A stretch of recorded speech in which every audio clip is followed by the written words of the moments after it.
While data sitting in BigQuery is great if you're an analyst or exploring for insights with SQL, but it's often not enough for your stakeholders who want to see and interact with your data in a more intuitive and visual way.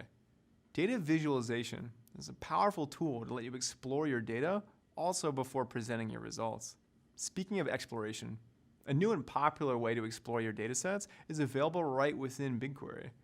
After you execute a query, you can explore in Data Studio to immediately start creating visuals or explore as part of building a dashboard. Now here's an example of an actual Data Studio report. Now you don't have to understand the numbers, but just on the surface, what do you think this report is trying to do? In this case, it was the ad performance for the 2016 Olympic Games that were broadcasted on NBC.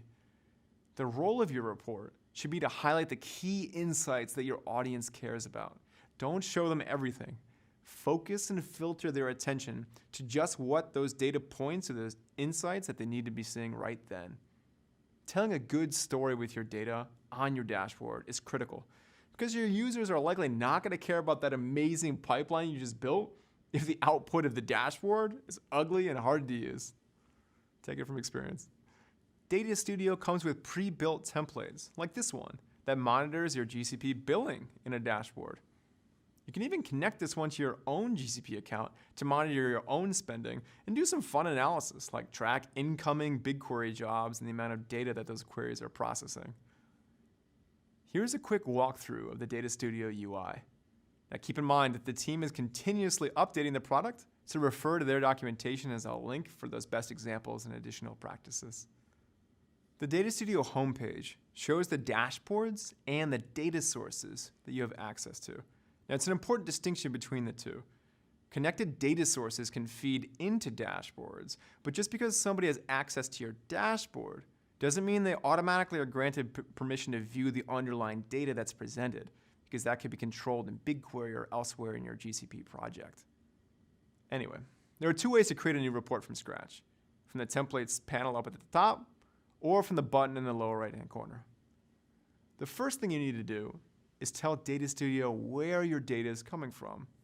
And that, again, is known as the data source. A Data Studio report can have any number of data sources, but we'll just start with one. The data source picker shows all the data sources that you have access to. Note that you can have any or all of these data sources in a single Data Studio report.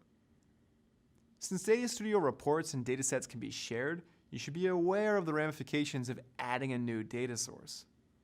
When you add a data source to a report, other people who can view the report can potentially see all the data in that data source if you share that data source with them.